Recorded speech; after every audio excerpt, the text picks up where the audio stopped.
আমাদের সকলের শ্রদ্ধাস্পদ ব্যক্তিত্ব, বাংলাদেশের মজলুম সাংবাদিকতার জগতের বস্তুনিষ্ঠ সংবাদপত্র যিনি নিজে ধারণ করেন, লেখেন, গবেষণা করেন এবং জুলুমের শিকার হওয়ার পরেও তার কলম বন্ধ হয়নি, তিনি হচ্ছেন আমাদের সকলের প্রিয় ডক্টর মাহমুদুর রহমান, সম্পাদক দৈনিক আমার দেশ।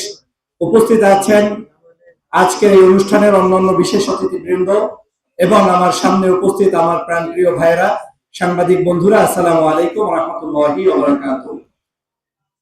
আজকে যে বিষয়টি এখানে নির্ধারণ করা হয়েছে, এই বিষয়ের দিকে তাকালেই আপনি বুঝবেন যে বাংলাদেশ আসলে নতুন কি রাজনীতি আমরা চাচ্ছি এবং এই বিপ্লবোত্তর নয়া রাজনৈতিক দলের কাছে জন আকাঙ্ক্ষা কি, প্রত্যাশা কি এবং সংকট কি এবং সম্ভাবনা কি।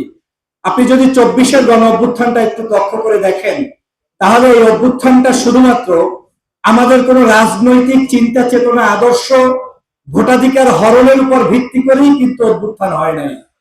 জনগণের যে চাহিদা ছিল 53 বছরের, সেই চাহিদা যখন বাস্তবায়ন হয় নাই, তিলে তিলে যখন ক্ষুব্ধ হয়ে জনগণ উজ্জীবিত হয়েছে এবং বাংলাদেশের সর্বদিক বিবেচনায় যখন এই সরকার, সেই সময়ের শেখ হাসিনার সরকার, এদেশের মানুষের জন আকাঙ্ক্ষাকে পূরণ করতে ব্যর্থ হয়েছে, জুলুম করতে করতে এমন পর্যায়ে গিয়েছে যে মসজিদের মধ্যে একজন ব্যক্তি নামাজ পড়তে দাঁড়িয়েছে, ওই নামাজের সময়ও তাকে পিছন থেকে টেনে এনে গ্রেফতার করাকে যারা হালাল মনে করেছে, তার বিরুদ্ধে এদেশের জনগণ 24-এর গণ অভ্যুত্থানে জীবন দিয়েছে। ঠিক কিনা বলেন? আজকের আপনাদের কাছে সেজন্য বলতে চাই, আগামীর বাংলাদেশকে বিনির্মাণ করার জন্য আপনার কাছে পিকচার ভেরি ক্লিয়ার। 24-এর গণ অভ্যুত্থানে সর্বশেষ যখন 4-5 দিন আমাদের ভাইয়েরা মৃত্যুর কোলে ঢুলে পড়লেন, শহীদ হলেন, তার মা যখন তার বুকের উপরে শক্ত কোনো কিছু বেঁধে তারপরে তাকে রাস্তায় ঠেলে দিলেন, মায়ের স্বপ্ন ছিল সন্তানটি ফিরে আসলে গাজী হবে, মৃত্যুবরণ করলে শহীদ হবে। অতএব ওই শহীদ মৃত্যু যিনি কামনা করেছেন, নিশ্চয়ই তিনি বাংলাদেশের সংসদ সদস্য হওয়ার আশায় তিনি আজকের সেই জুলাই বিপ্লবে অংশগ্রহণ করেন নাই। তিনি চেয়েছেন হয় মাতৃভূমি রক্ষা হবে, স্বাধীনতা রক্ষা হবে, ধর্মীয় মূল্যবোধ রক্ষা হবে, এদেশের মানুষের চিন্তা চেতনার লালন হবে এবং বাস্তবায়ন হবে, ওই পথে তার সন্তানকে ছেড়ে দিয়েছেন।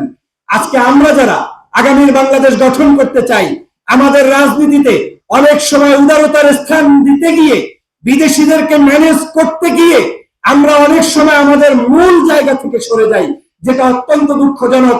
আগামীর রাজনীতিতে যারা সফল হতে চাইবেন, তাদেরকে মাহমুদুর রহমানের থিম অবলম্বন করেই এগিয়ে যেতে হবে। আমি দেখেছি একজন নির্লিপ্ত যে ব্যক্তি পিএইচডি ডিগ্রি অর্জন করার পরেও আজকের বাংলাদেশে আসার পরে সরকারের কোন স্থানে কিংবা জাতীয় কোন পদ পদবিতে নিজেকে স্থান করে নেওয়ার জন্য কোন লবিং কিংবা গ্রুপিং না করে, বরং প্রথম তিনি বাংলাদেশে এসে সংবাদ সম্মেলনের মাধ্যমে বলে দিয়েছেন যে আমি আর কিছু চাই না, জীবনের শেষ প্রান্ত পর্যন্ত আমি সংবাদপত্রের মধ্যে থেকে দেশের জন্য, মানুষের জন্য লড়াই করে যেতে চাই এবং সত্য সংবাদ জাতির কাছে প্রকাশ করতে চাই। আমাদেরকে সেই সংগ্রামী মানুষদের পদঙ্ক অনুসরণ করে আগামীর বাংলাদেশ বিনির্মাণ করতে হবে। আমার একটা জিনিস মনে হয়েছে, 24-এর পরবর্তী সময়ে আমরা এই বিপ্লবের পরবর্তীতে বাংলাদেশে যে কোনো ভাবেই হোক না কেন, আমরা বিভিন্ন গোয়েন্দা সংস্থার খপ্পরে পড়ে গিয়েছি। দেশি বিদেশি বিভিন্ন সংস্থা আপনাকে একরকম রাজনীতি বুঝায়, আমাকে আর এক রকম রাজনীতি বুঝায়, বুঝাইতে গিয়ে আপনার থিম থেকে, লক্ষ্যবস্তু থেকে আপনি বিচ্যুত হয়ে যাচ্ছেন। মূল জায়গা থেকে আপনাকে সরাতে পারলেই তারা মূলত সফল হবে, এটাই হচ্ছে তাদের উদ্দেশ্য। কেন তারা এটা করছে?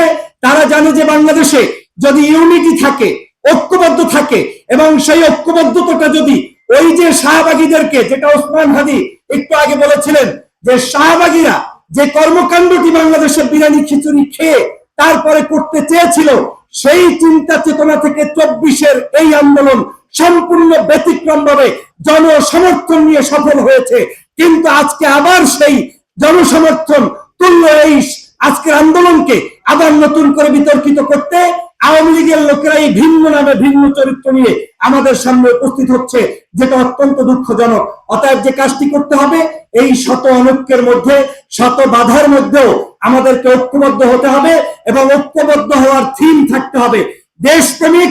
এবং আমি যে ধর্ম চিন্তা লালন করি, সেই ধর্ম চিন্তাকে সামনে রেখে আমার দেশের ইনসাফ এবং সাম্যের ভিত্তিতে রাষ্ট্র ব্যবস্থা কায়েম করব। এবং আমরা আজকে একই মঞ্চে যেরকম মাহমুদুর রহমান সাহেবের সামনে উপস্থিত আছি, এরকম করে বাংলাদেশের প্রত্যেকটি প্ল্যাটফর্মে, প্রত্যেকটি জায়গায় দল, মত, জাতি, ধর্ম, বর্ণ নির্বিশেষে ঐক্যবদ্ধভাবে বসবো এবং সেখানে এই বাংলাদেশের বিরুদ্ধাচরণ যারা করবে, ভারতের আধিপত্যবাদের গোলামি যারা করবে, তাদের কাছে আমরা থাকবো না। তাদের বিরুদ্ধে স্পষ্ট মতাদর্শ প্রকাশ করি যারা রাজনীতি করবে, সেই রাজনীতিবিদরাই রাজনীতিতে টিকবে, দল গঠনে টিকবে। নতুন রাজনীতিবিদদের জন্য শুভকামনা রেখে আমার বক্তব্য শেষ করছি। আল্লাহ হাফেজ।